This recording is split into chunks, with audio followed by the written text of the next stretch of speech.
The Punisher is often recognized for being one of the first big anti-hero characters in comics. Frank Castle isn't just a hero or vigilante in the traditional sense. He is out to punish those that he judges as evil, corrupt, or bad. Likely for a lifetime for one unfortunate child, Punisher is disguised as Santa and posing as a man looking to raise funds for charity. When he asks the passing Napolitano family to help the poor, they refuse. He reveals himself and then guns them down, right in front of a child! Horrified, the child asks why, and Frank answers they were naughty. Wow, well that kid will fortunately never misbehave again, but it will probably also take years of therapy to undo the damage that the Punisher also just did to his mental health. He's gonna be terrified of Santa for forever. Number 9. Murders litterbugs. Although this story was later retconned somewhat in an effort to explain away the Punisher's intense and erratic behavior here, when it was first released, this behavior was considered canon. Punisher had recently returned to the streets, condemning them and their inhabitants as being worse than ever. He was out to punish those who caused any harm to others or society in general, which meant zero tolerance for litterbugs. At one point, we watch as he guns down a couple in the rain who discard a soggy newspaper onto the ground they've been using as a makeshift umbrella. Aren't newspapers compostable, Frank? I mean, I guess they take a long time to decompose, so it's still not amazing for the environment, but still. Professing in his internal monologue that littering is a crime, the Punisher fires at the couple and we see at least one of them topple over in the corner of a panel. Their fate isn't confirmed, but it's definitely heavily implied here that he just killed them for littering.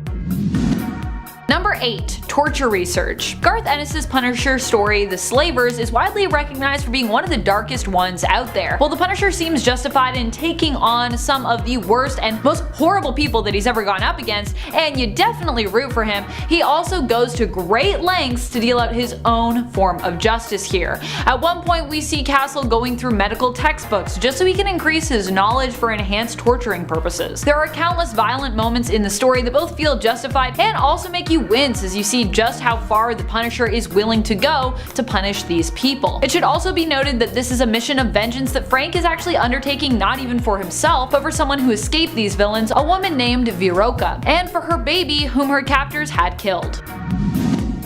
Number 7. Torturing Barracuda. So Barracuda is admittedly a villain in the comics, but still the way Punisher disposes of villains can sometimes just be so graphic and awful that it leaves you sympathizing with them. That was the kind of fate Barracuda was resigned to, a villain introduced during Garth Ennis's time writing The Punisher and the 2004 Punisher series, which was part of the Max label at Marvel. This Punisher, by the way, is also resigned to another alternate world as well, and honestly a lot of his actions were pretty horrific. So yeah, this is not Earth 616, my friends. This is Max, adult comic stuff. When it came to Barracuda, Castle punished him by connecting some sensitive parts to a car battery and shocking the heck out of him. Later on, he would try to kill Barracuda in an explosion, but only severely burn him. Then he would chop off both his arms and bury a pickaxe in his chest before shooting his head to bits with an AK-47. It's pretty awful, I gotta say. Number 6. Kills off the last humans. During Marvel's The End, Marvel shared with us what various characters would do when faced with the events of and aftermath of the apocalypse. The Punisher was able to track down the last surviving humans, who also happened to be a bunch of jerks who were basically responsible for the events of World War III, which had resulted in this apocalyptic scenario and world that we found ourselves in. They offered the Punisher a choice. He could let them live and they would work to restart the planet and human race using genetic samples, or he could kill them for what they'd done, but you know, then humanity would die with them. Being the Punisher, he decided of course to kill them. Though I gotta say, it definitely sounds like they deserved that, but still, he just like condemned humanity for forever. Now we're gonna be extinct. Number 5. Serves Thanos. If you don't know Cosmic Ghost Rider, I highly recommend checking him out. He's an alternate version of Frank Castle that agreed to become a spirit of vengeance and thereby Ghost Rider. As such, he survives basically the death of all of planet Earth when Thanos comes to raise it in his destruction of the universe, and eventually when everyone else who would stand up against Thanos in the cosmos has been defeated, joins Thanos. He does at least try to stand up to Thanos in the beginning, but in the end kind of goes insane and then sees serving Thanos as really his only option, especially if he doesn't want to be alone. Because, you know, it's hard to live forever and be alone forever. It's really sad. CGR helps Thanos to destroy what is left of the universe and remains loyal to the mad Titan Thanos even when an opponent looms who could actually stand a chance at defeating him, known as the Fallen One, formerly the Silver Surfer, who now also wields the power of Mjolnir. Number 4. Raised Thanos. Or at least he attempted to anyways. This heinous act, which doesn't inherently sound too heinous, truth be told, came to us from the alternate reality that Cosmic Ghost Rider belongs to. Later on in CGR's story, he is granted the opportunity to travel to any time and place that he would like via Odin. This twisted version of Frank chooses to travel back to the moment when Thanos was born. CGR attempts to use his pen and stare on the young baby, who it doesn't work on because, baby Thanos is still at this point innocent and is yet to become corrupted. Although I gotta be honest, does the pen and stare really ever work for Ghost Riders? I feel like I see it fail more times than it works in comics. CGR, instead of killing baby Thanos, decides then to raise baby Thanos himself, hoping to alter the future by teaching Thanos to be good. He later runs into the future version of that baby Thanos, all grown up, and learns that raising Thanos led to an even worse alternate future for Earth, where people are imprisoned by this Punisher Thanos, kept in camps, and killed if they choose to step out of line when it comes to Thanos' plan for enforced peace on Earth. Basically, without meaning to, Frank actually created an alternate reality where living on Earth is kinda like living in hell. Number 3. Executions. While it might not be as bad as condemning Earth to the fate of his adopted son, Punisher Thanos, I personally find this gruesome depiction of the character even worse. This take on the Punisher and his actions comes to us from the 2005 Punisher video game. Here you gotta play as Frank Castle beating up targets to secure key information before executing them. The adults-only rated game was described as having over 100 unique executions for fans to choose from. Wow. The fact that many of these were also super brutal and torturous ways to die only made all of the Punisher's actions here, which you as the player were in control of, even worse. Talk about a glorification of violence. Number 2. Kills the Marvel Universe. In the story Punisher Kills the Marvel Universe, we get a front row seat to watching Frank Castle eliminate literally pretty much every hero, villain, and just about anyone else who gets in his way, as he makes quick work of the entire Marvel verse. As awful as this is, it's also really impressive that Frank, who is admittedly just a human, is able to take out all these superpowered beings so successfully and often efficiently. In the end, after Punisher has eliminated just about everyone there is, one person is left for him to take down, for it to be considered a completely clean sweep: himself. And Frank doesn't even hesitate. Now, what caused all this chaos, by the way? Like in many other Punisher stories, it was the death of his family, which in this reality appeared to have happened while they were caught in the crossfire of a superhuman battle. Number 1. Excuses. One of the worst things about the Punisher is that he tries to make you feel like his actions are justified by using the loss of his family as an excuse. And oftentimes that also works for us readers. Now, I'm not saying that what happened to Frank Castle's family wasn't terrible, because it was. But ultimately, what the Punisher represents is this obsession with violence and the feeling of a never-ending war.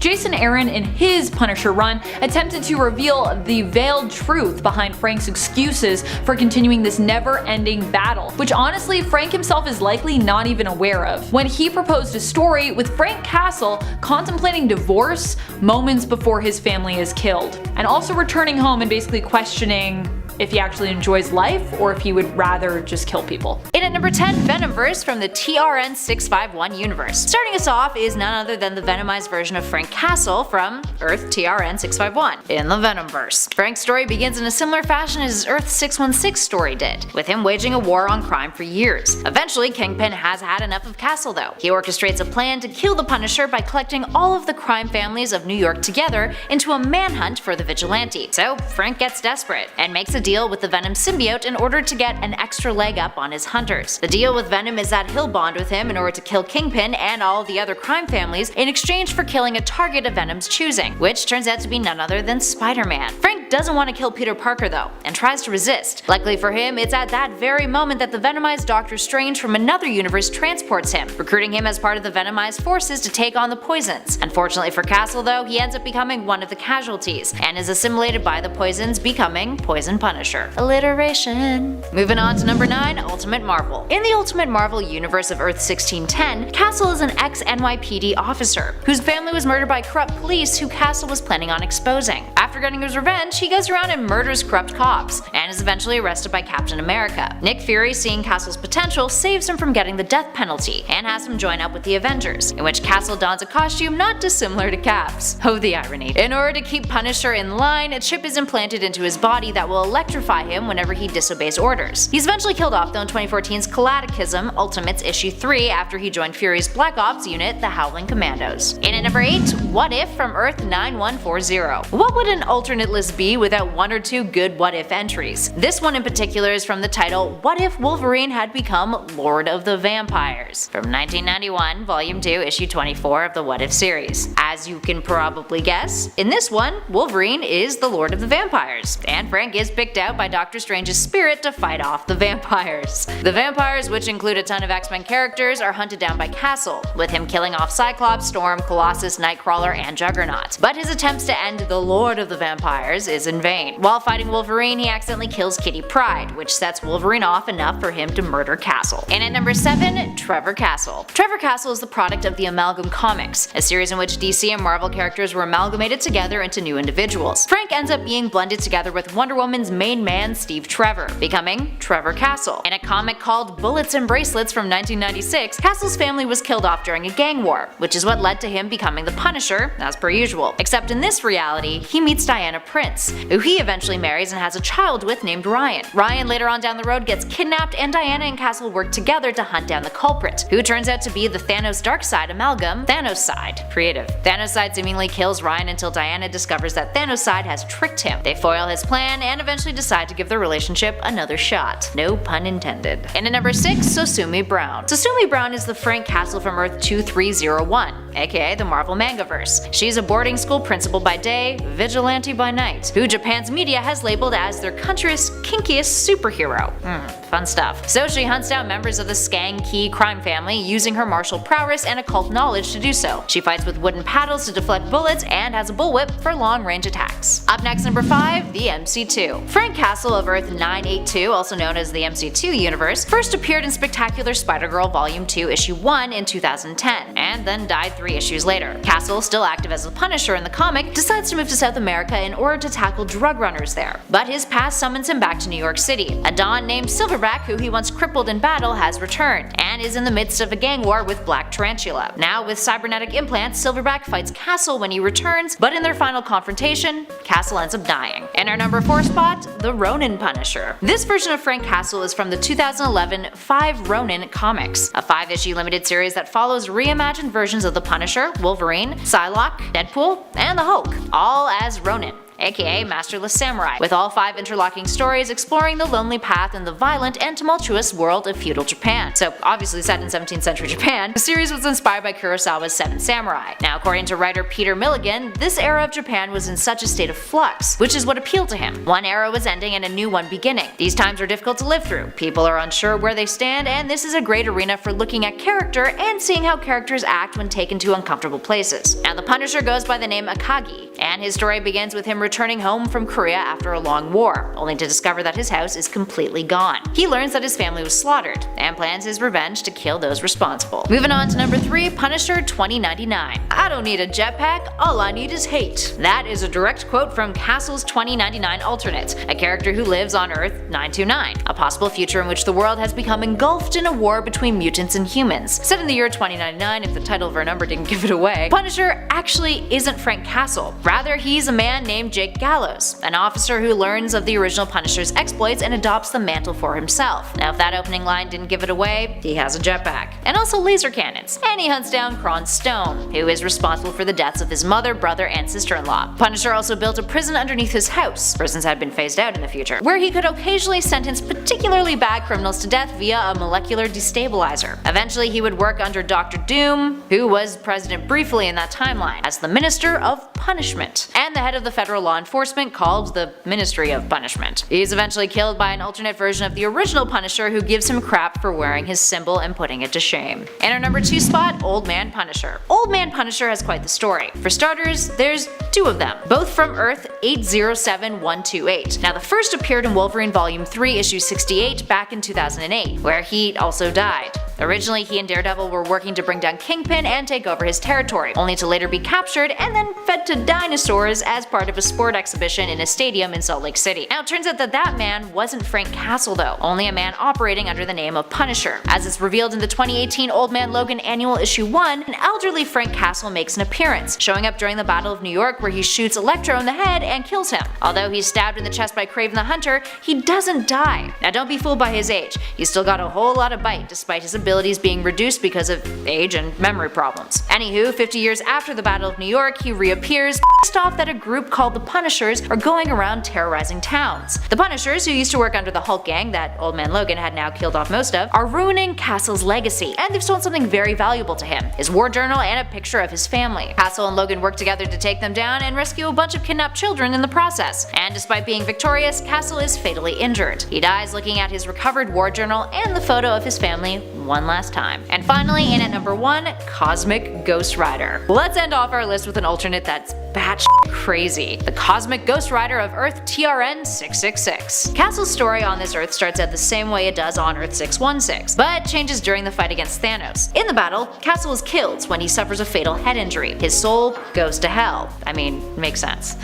There, Castle has a burning desire for revenge against Thanos for plaguing the Earth, so he strikes up a deal with Mephisto in order to become Ghost Rider. By the time he returns to Earth though, Thanos is already gone, having destroyed pretty much all life on the planet. So Castle roams the barren planet, losing his mind due to utter loneliness. Eventually, Mephisto even begins to ignore him. Then, one day, Galactus comes to the planet, seeking help to fight against Thanos. Ghost Rider offers up Earth to the godlike entity in exchange for becoming his herald so that he can get his revenge on the Mad Titan. Galactus accepts, endows Castle with the power cosmic, and the two work together to hunt down Thanos. When they find him though, Thanos beheads Galactus and kills him almost immediately. Then Thanos strikes up a deal with Castle. He'll show the undying Ghost Rider all of the evil he could ever want to punish, for 1,000 lifetimes. Only if he works for him. Thus begins a whole lot of time travel and an encounter with baby Thanos. It's an interesting storyline to say the least. Coming in number 10, we've got the Pizza Party Dog Pile. What a place to start, am I right? It sure doesn't sound like a brutal kill. In fact, the way I've titled this one, it seems like something that might happen at your little cousin's hockey tournament. All fun and games until someone loses an eye, right? Or in this case, suffocates underneath an enormous man. See, Frank Castle and one of his many enemies known as the Russian have fought on multiple occasions. In this particular instance though, the Russian gained the upper hand. Pummeling the Punisher, things weren't looking too good for our revenge-fueled friend. However, as it often tends to happen, the fight got taken a little too far and the tables did turn. After tossing the Punisher into his neighbor, Mr. Bumpo's apartment, some improvised weapons were used. Hot, spicy pizzas to be precise. Castle tosses some of these molten meals into his adversary's face and then uses Mr. Bumpo himself as a smothering weapon. The rotund man makes for a great weight and the Russian gets stuck underneath. Adding a little assistance to the top of the pile, he stays there for a solid half hour. At that point, the Russian's breath is all but guaranteed to be stopped. Suffocation is a brutal way to die no matter how you slice it, but being assailed by someone else's dinner and then squashed under a huge friendly man?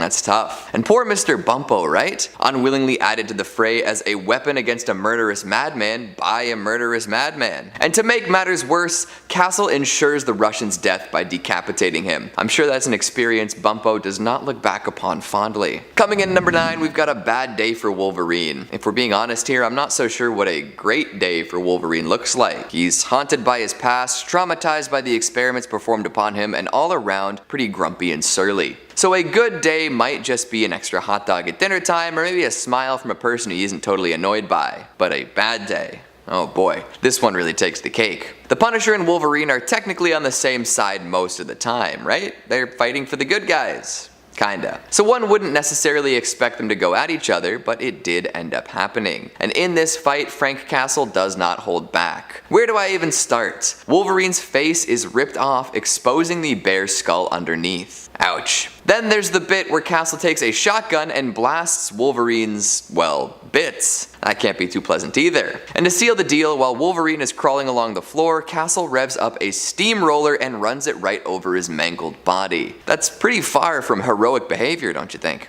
Coming in number 8, we've got Redhead Ransom. I guess these days the goofy kids from Riverdale have a bit of an edgier reputation thanks to whatever the hell the good folks over at the CW are doing. Things get dark out there. Hell, there have even been little horror adaptations of the Archie comics, from mythical monsters to the literal predator. But did anyone expect Archie Andrews to be held at gunpoint by the Punisher? The all-American lad with a heart of gold? What did he do to deserve this? Well, as it turns out, he matched the profile of a notorious narcotics smuggler and salesperson known as Red. So the Punisher wasn't off his rocker in pointing a weapon at Archie. But still, all dressed up in his Letterman jacket, and then he's looking down the barrel of a deadly weapon. At least Castle didn't pull the trigger. Coming in number 7, apply directly to the forehead. Head on. You know the old commercial, right? Well, the Punisher decided to take that advice and run with it, although I kinda doubt this is available at Walgreens. See, the human skull is a remarkably strong thing. It takes a lot of force to cause damage to one, especially if you're running low on weapons and ammo. Thankfully, if you're extra resourceful, you might be able to find a solution to being low on head-cracking implements. Just use another person's head.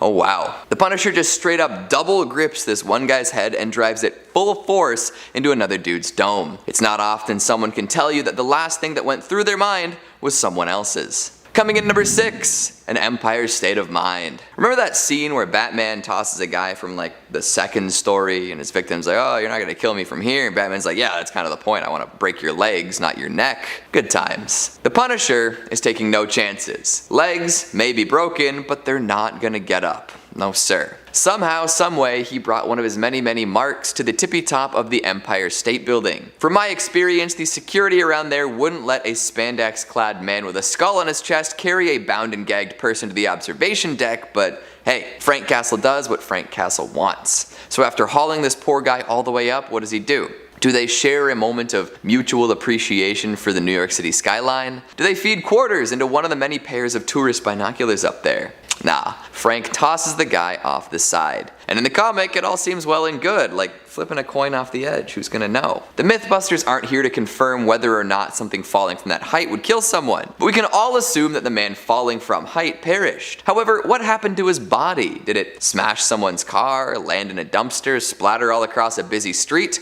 It's questions like that that keep me up at night. Coming in number 5, teaming up with Eminem. Did you know that there was a run of comics where the Punisher kills Eminem's team, listens as Eminem raps entire songs to him, and then gets Eminem to kill Barracuda? I'm not sure if this counts as super dark, but that is a very weird crossover. You know what? It is dark. I'm making it so. All those poor groupies gone in the blink of an eye. Then the Punisher has to deal with whatever nonsense Eminem gets him involved with from then on. That's it for this entry. I wanted to bring up the fact that the Punisher and Eminem had a comic series together. Thanks for listening.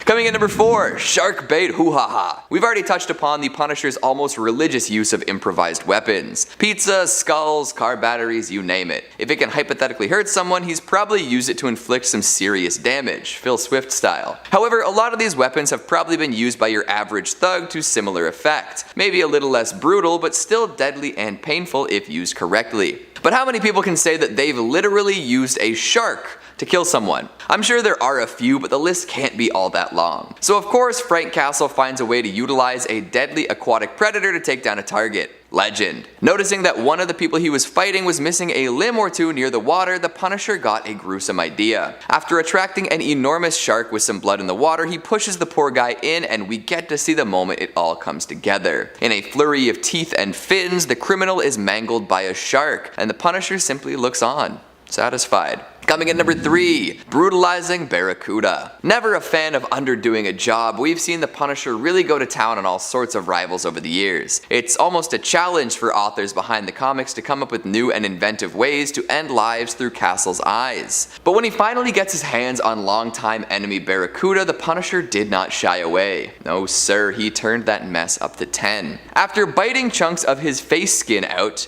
Castle goes in for the kill. Not immediately though, he really takes a moment to soak it all in. There are some gunshots and a nice little curb stomp, and then eventually a car battery is brought out. Uh-oh. Allegedly clamped down upon some unmentionables, the Punisher lets loose some insane electrical shocks that really get Barracuda going, and that's not enough even then. After some 15 minutes of agonizing electricity, he finally takes a pickaxe out and chops Barracuda's limbs and head off. That's just horrifying. At number 2, we've got Polar Bear Bloodbath. Now, most of what happens here isn't explicitly shown to the reader. We see Ma Nucci, famed mafia matriarch, appear to get back at the Punisher for killing her sons. However, doing so at the zoo was probably a bad call. The Punisher manages to maneuver the fight into a polar bear enclosure, and these beasts are not happy to have visitors. Dang, and all those Coca-Cola commercials convinced me that polar bears are super chill. What do you mean a major corporation lied to me? Back to the matter at hand though, Ma and a couple of her lackeys are left to fight for their lives against enormous ice-faring predators, and they don't come out the other end looking too pretty. Ma in particular is in pretty bad shape, missing her arms and legs. What she isn't missing, however,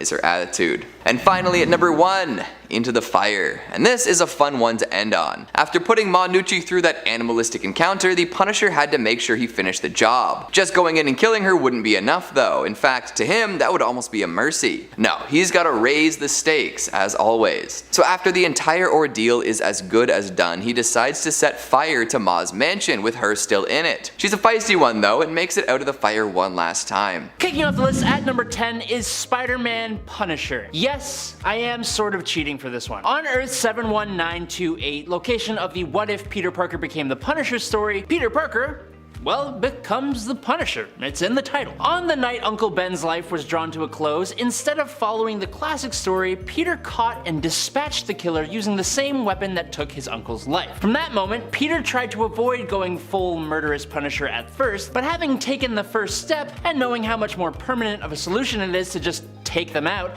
he went full force into that lifestyle. He carried the iron that took Uncle Ben's life, as well as a large assortment of other weaponry, including his web shooters with multiple different types of ammunition that allowed him to take down the Sinister Six with ease, and he was even able to save Gwen Stacy. So technically this Punisher was not only better than Punisher, but also a more effective crime fighter than Spider-Man himself, in a way. Number 9, Punisher 2099. In the far-flung future of the year 2099, Frank Castle was long gone. So, Jake Gallows took up the fight. Jake was an officer of the Public Eye Police Force. In an attack ordered by Kron Stone, the Venom of 2099, Jake lost his mother, brother, and sister-in-law, while also being gravely injured himself. Being inspired by the war journals of Frank Castle, after his recovery, Jake became the new Punisher, taking up the crusade on crime after getting his revenge on Venom. Jake specifically sought out justice for the poor, using his 2099 technology alongside modern and futuristic weaponry to operate as a vigilante before serving as Victor Von Doom's Minister of Punishment. You'll see him most recently in the recent Savage Avengers comics, but no spoilers, so sorry.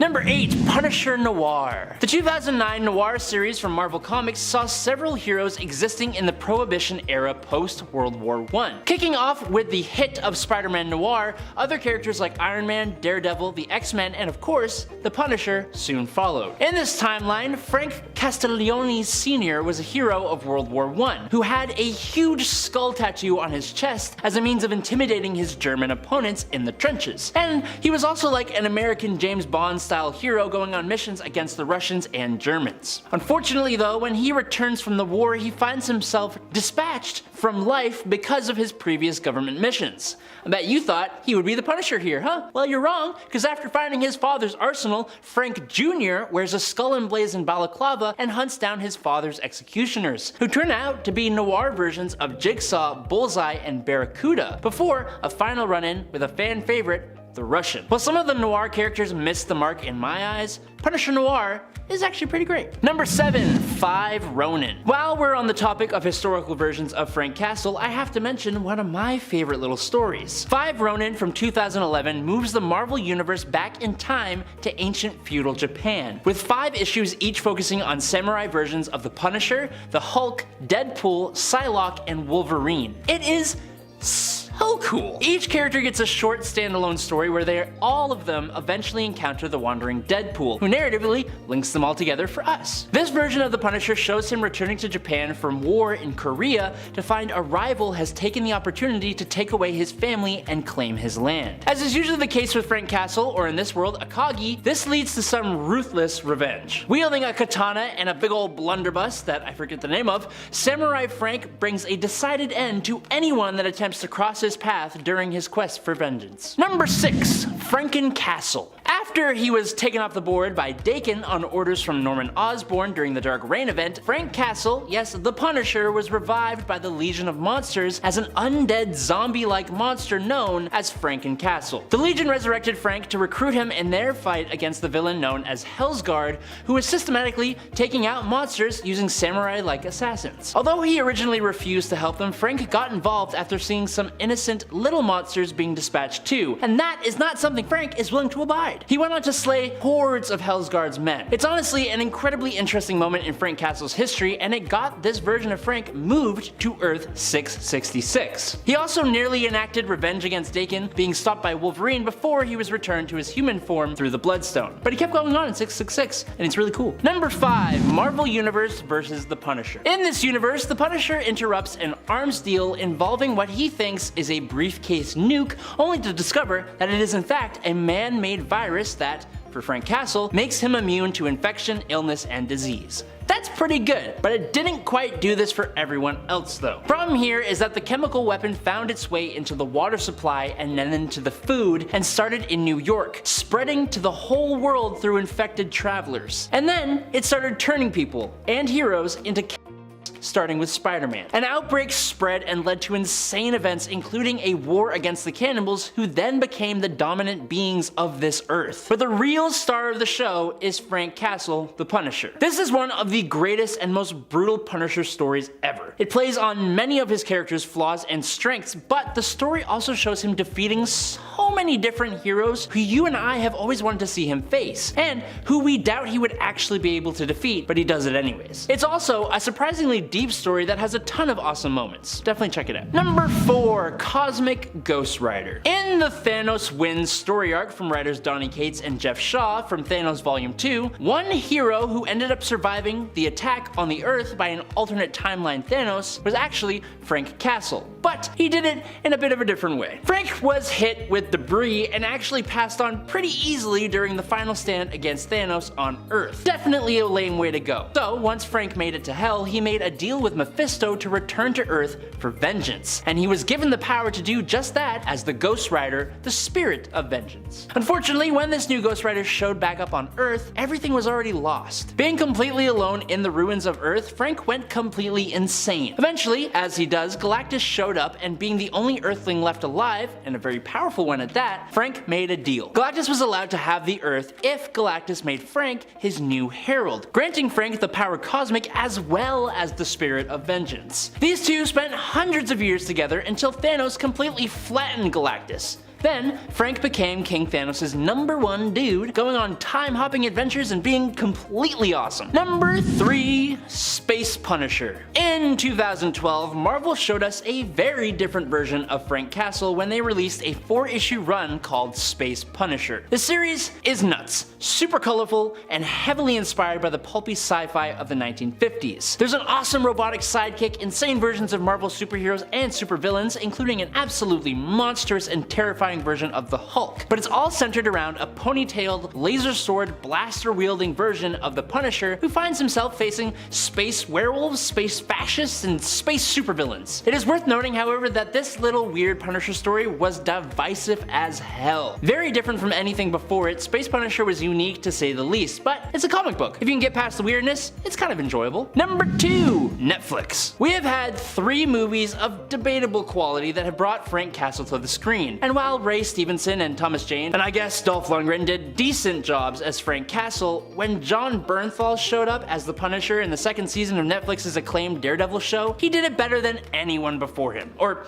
at least for me, it was the most believable version of the Punisher I had ever seen on a screen. Bernthal brought fury and intensity at all times, almost to the point of seeming positively insane, especially when compared with the morals of Matt Murdock. His character was also incredibly capable and brutal, as is necessary for the the Punisher to work. When he got his own show in 2017, it brought everything to a whole different level, telling a conspiracy story that also took a really good look at PTSD in soldiers, while also bringing the right amount of brutality that you'd expect from a Punisher story. Even my mom liked this show, and she doesn't even read comics. That's the highest praise I know how to give. And coming in at number 1, Punisher Max. Punisher Max was an adult comic, and for a guy whose main thing is ushering people to the pearly gates, it makes sense that this setting suits his character best. Removing the Punisher from all the costumes and superpowers of the regular Marvel universe and dropping him right into an America facing the early days of the War on Terror, it kicked off with the CIA trying to recruit Frank, which sets off a hugely violent political game. This Frank Castle was a veteran of the Cold War, running Black Ops alongside Nick Fury in Vietnam, and he is not someone you want to mess around with. Like, he lights out Microchip during the first storyline just for helping the CIA to even find Frank Castle. His enemies here are also much more threatening and scarily realistic compared to anything that Earth 616 has thrown at the Punisher. With a big shout out to Barracuda specifically, another former soldier just as ruthless and skilled as Frank is. Punisher Max shows the very real physical and emotional damage that Frank Castle's crusade would cause him in real life, obviously with a tiny suspension of disbelief that comes with a comic book. If you choose to give it a read, just be warned that it is extremely graphic, and you shouldn't read it unless you're over the age of, like, I'd say 18. Number 10, Hawkeye, Clint Barton edition. There is more than one Hawkeye. Let's start off with a cute, let's call it cute moment between these two during the War Machine Punisher arc. We'll get into how he got that armor a little later. In Punisher Volume 1, number 224, we have Clint taking a shot at Castle mid-flight, which he of course makes. But well, Frank's not exactly happy about it, and he takes Clint's pizza as retaliation. Yes, you heard that right. I think that last part just really drives home how petty that whole incident was. Pure minor annoyance to start us off before we get serious, cause oh, it's gonna get serious. Number 9, Deadpool. The Merc with a Mouth could make his way onto many of these annoyance lists, and I'm sure he already has. As funny as he can be for audiences, working with him can be a bit of a chore for the heroes of the Marvel Universe, but particularly for Frank Castle. While both these characters can be considered anti-heroes, they operate on a very different set of morals, and the tones of their books are quite different, though more so as it has evolved. Early Deadpool does not bear too much resemblance to modern Deadpool. The foundations are there, but he has evolved over the years. These two have clashed on numerous occasions, usually in more comedic battles. Well, on Deadpool's end anyways. However, they really began to rub each other the wrong way when they ended up on the same team, this being in the 2013 series run of Thunderbolts. The two were added to a team assembled by General Ross, aka the Red Hulk, or Rulk. They were assigned to take on, well, assignments similar to those of X-Force, which was a change for this team. Here, Deadpool nursed some serious feelings for Elektra, and he became jealous of the connection she shared with Frank, which led to much whining and attempts at escalation on his part. Basically, the Punisher just wants Deadpool to leave him alone, but circumstances and mercenary contracts keep bringing the two back together. Number 8, Batman. You heard that right. Now before you get irate and proceed to be scandalized that the host apparently can't tell the difference between Marvel and DC, let me tell you about the 90s, a time when Marvel and DC actually crossed over a few times, even creating an amalgam universe that was comprised of their characters combined, fused together into one. It was preceded by a bunch of team-ups. I have a soft spot for the Jubilee and Robin team-up, that being the third Robin Tim Drake. You know it got romantic. Side note, there were a couple of team-ups in the early 2000s as well. JLA/Avengers anyone? Anyway, for this annoyance we're going back to 1994, and a comic called Punisher/Batman Deadly Nights. We're looking at this one and not the other team up because this one has Frank going up against Bruce Wayne, not Jean-Paul Valley, aka Azrael, who was Batman for a hot minute post Bane breaking Bruce's back. In this comic, the two team up to stop an alliance between Jigsaw and the Joker. However, Frank just couldn't get behind the Dark Knight's methods, and actually wound up finding himself disgusted by what he viewed as a codependent relationship between the Joker and Batman. Depending upon who you talk to, he's not wrong. Number 7, Archie Andrews. Oh, reaching again are we? No, Archie is a superhero actually. Sometimes. Let me explain. In the 90s, yes, the glorious 90s, there was an Archie comic called Archie and the Super Teens, and Archie was Pure Heart the Powerful, a hero who taps into his pH factor, his pure heart, which gives him super strength and resilience, but he can only use these powers so long as his heart is pure. so no dark feelings for him. These comics debuted in 1994, which was also the year that the Archie Meets the Punisher comic debuted. So all I'm saying is that this could be the same universe. Headcanon powers activate. In this comic, Frank mistakes Archie for his target, but then the two need to team up to save a kidnapped Veronica Lodge. As you can imagine, teaming up with an awkward teen who isn't exactly the most helpful, pure heart or no, this was a bit of a harder assignment than most. Also, he flirts with Miss Grundy. Actual Miss Grundy, not criminally negligent, predatory hot Miss Grundy from Riverdale. Number 6. Captain America. This shouldn't really surprise anyone. When written correctly, these two are operating on pretty much the opposite sides of the moral spectrum. Cap does not approve of the Punisher's methods, and when given the opportunity is not shy about expressing it. Multiple times, such as during the original Civil War comics run back in 2006. This was particularly hurtful to Frank because he actually admired Captain America, and in a way still does. Although he actually liked Hydra Cap, so I think that tells you all you need to know about that. The two have also had their alternate universe run-ins. Frank has killed Cap twice. One is a zombie Cap begging to be killed because of his actions though. The other time though is from the Punisher Kills the Marvel Universe one-shot released in 1995, wherein Frank is pushed to the edge by the killing of his family during a battle between Avengers, X-Men, and the Brood. He takes his anger out on the heroes he views as responsible for making it happen. One of those, of course, being Captain America. In this arc, Punisher feels that the heroes are derelict. It actually all leads to a rather heart-wrenching conclusion. It may sound like a gimmick, but this comic is worth a read. Also, these two have a team-up comic called Blood and Glory. Just thought you'd like to know, because that's a great title. Number 5. Venom. Now this may surprise some, because really as far as anti-heroes go, at times Venom can be pretty brutal. And in Venom's early days as a solo frontrunner, the two did team up, such as in Funeral Pyre back in 1993. I'm telling you, people make fun of 90s comics a lot, but some cool stuff happened. However, there's a bit more tension between them these days, particularly since Frank killed Anti-Venom at one point. Yep, Frank can be too intense even for Eddie Brock, who was struggling to keep Frank in check. The Punisher doesn't like people questioning his methods, especially when they turn out to be wrong. But don't worry, he got better. It's the comic verse, death is an inconvenience. You're just one wall punch away from being revived. Well, in the DC universe anyway. It may get even more convoluted in the Marvel universe, but hey, Tony Stark can just build you a new body. It'll be fine. Number 4. Iron Man. This was a more recent development post-Civil War II, the comic book event from 2016, which fans have a lot of feelings about. A lot of which can be summed up with a simple, but why though? Punisher found himself in possession of Rhodey's War Machine armor post his death, and was using it in ways that Tony didn't exactly approve of, and he wanted it back. Frank Castle was not on his side in this conflict, and wasn't thrilled with being told what to do by Tony Stark. In fact, it wasn't even him who got the armor back, but actually a newly resurrected James Rhodes, in a new body. Like I said, Tony Stark will build you a new body. He also had to get himself a new body post Civil War II as well. Number 3. Black Widow. Now this is yet another near philosophical conflict between these two, but they can also work well together. So let's take a look at an example with 2014's Madhouse film Avengers Confidential, Black Widow, and Punisher. The thing with the Punisher is he wants things done on his timeline, and organizations like S.H.I.E.L.D., sometimes they're running a longer game, letting people get away for bigger fish, etc. Frank's not about that life. However, Black Widow is actually quite good at following orders, and despite everything, she can be quite loyal, which means sometimes her unwillingness to deviate from her mission can put her directly in Frank's way, which, let's face it, is annoying, particularly when she is ready to fight to back it up. But they can also work well together if their goals align. Number 2. Spider-Man. Now the Punisher and Spider-Man have a pretty even-keel relationship in modern comics, as much as anyone can have with Frank, that is, but they did not have a good first meeting. The Punisher actually debuted in a Spider-Man comic, specifically The Amazing Spider-Man number 129 in 1974. Hired by the Jackal, the Punisher was out to kill Spidey, but actually turned into a very popular character, as despite everything, he was revealed to have a moral code, and people were curious about him and wanted to know more. Ultimately, Frank was initially used as a contrast to more liberal Marvel characters, of whom Spidey was one, but post their first meeting, the two would team up frequently, where their contrasting viewpoints and styles would come into conflict. Side note, he's killed Spidey a bunch of times in events and alternate timelines.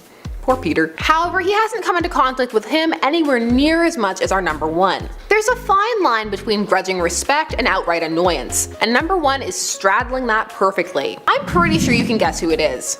It's the Daredevil. In some ways, Matt Murdock is Frank Castle's perfect foil.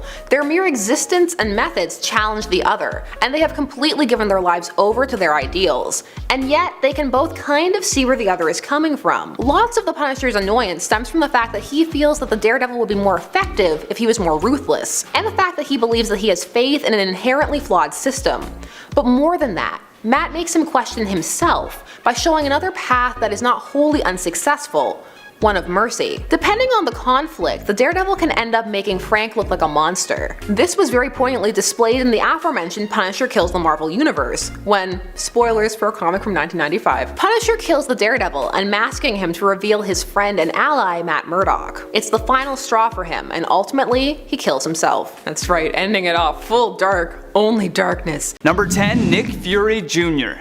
Not only have the pair gone for some dim sum, but Frank seems to respect Nick's recommendation on the soup. Put their agreements on food aside though for a moment, and you have Nick Fury Jr. really doing Frank a solid. Not only did he give him the War Machine armor to take out a dictator in Europe, but he also agreed to help Frank stay out of jail. If anyone knows anything about the Punisher, it's his respect for someone who can keep their word. Number 9, War Machine. Like I said before, he respects only a select few superheroes, most of them tend to be soldiers. Before the Punisher took over the War Machine, he really respected James Rhodes, who previously donned the armor. In Civil War II, Rhodes had died, but Tony Stark was able to bring him back to life in Invincible Iron Man number 600. However, even when James returned, he didn't want the armor, but he did want Frank to surrender it because it represented heroism. In the rarest of occasions, Frank actually obliged and gave up the War Machine armor. He knew that James Rhodes was a good man and showed him the utmost respect. Number 8, Elektra. Now it's highly debated on whether or not Elektra is a hero or a villain, but considering how much the Punisher hates people, seeing him sharing a milkshake with anyone has to be mentioned in this list. The two ended up falling in love when Frank witnessed Elektra taking out one of her targets. He even became a better fighter overall just by training with her. Even at the point where he believed he was being targeted by Elektra and her team, he refused to attack her physically. Number 7, Thor. Even though Thor shows full support for the Avengers, a team that really doesn't care for Frank, Thor and Frank still have an understanding, especially with Thor saying, "I know your madness." The Punisher, I believe, respects Thor because he knows that he operates with a code, even if it's not one that others can agree on. Number 6, Black Widow. Unfortunately, I can't allow that. You'll have to adjust to having a new partner. I hope you can keep up. Comic books aside, in the Marvel animated release titled Avengers Confidential, the main characters were Black Widow and the Punisher. At first, Frank wasn't privy to the idea of working with S.H.I.E.L.D., but if it meant his freedom, he would lend a hand to Natasha in hopes of preventing criminals from selling S.H.I.E.L.D. technology. At the very end of that mission, Black Widow actually helps Frank escape when S.H.I.E.L.D. goes back on their word. Gotta respect that. The two even shared a kiss to seal the deal. Number 5, Spider-Man. At first their friendship had a rocky start, being that the Punisher's main appearance in The Amazing Spider-Man was villain status. However, what we learned was that the true villain of the story, the Jackal, had convinced Frank that Spider-Man was the villain. So a big miscommunication led to the Punisher kicking the life out of Spidey. Soon enough though, when the Punisher finally realizes that Parker isn't such a bad guy, the two end up working together. And years later, he even saves Spider-Man during the Civil War storyline. In at number 4, Painkiller Jane. The Punisher certainly met the female version of himself in the crossover event with Painkiller Jane. Jane is an undercover cop that survived a bombing and ended up with regeneration powers as a result. Her mission is to take out the Mafia, but when she meets the Punisher, she falls right in love. Even when Frank threatened her, she asked, "Do you kill people for falling in love with you?" Number 3, Bucky Barnes. For years, Bucky was a Black Ops agent for the enemy while under their control, but he and the Punisher definitely share the same mode of operation. During the Punisher War Machine storyline, when Frank was using the armor, he learned that Baron Zemo was going to break out the new fascist Steve Rogers. And to prevent this, Nick Fury Jr. sent Black Widow and the Winter Soldier to help out Frank Castle. The three of them all shared a common goal: keeping this evil Captain America locked up. When the Punisher was arrested after the fight, Bucky was there to help break Frank out. Number 2, Daredevil. The two have been battling it out for over 30 years, and if Frank didn't look like a villain next to Spider-Man, he certainly does against Daredevil. Punisher doesn't just respect Daredevil though, but he's even said something along the lines of Matt being the only smart one. Frank Castle knows he can trust Daredevil, and even though Matt thinks that Frank is a bit psychotic, he knows that when the chips are down, they can count on each other. And Frank Castle is actually a good man. He doesn't know the difference between right and wrong anymore, and he doesn't need punishment for that. He needs help. Lastly, in our number 1 spot, Captain America. When Steve died temporarily, of course, Frank altered his costume to pay tribute to America's fallen hero. Although this respect only goes one way, the Punisher shows the most respect for Captain America. During the Civil War storyline, the Punisher saves Spider-Man, and when bringing him to Steve's secret hideout, he asked to join them. However, Captain America couldn't forgive Frank because he killed 2 villains who were also wanting to join. This was unthinkable in his eyes and dealt out a serious beating before kicking him out. The entire time the Punisher would not lay a finger on him and said he refused to out of respect for the man in red, white, and blue.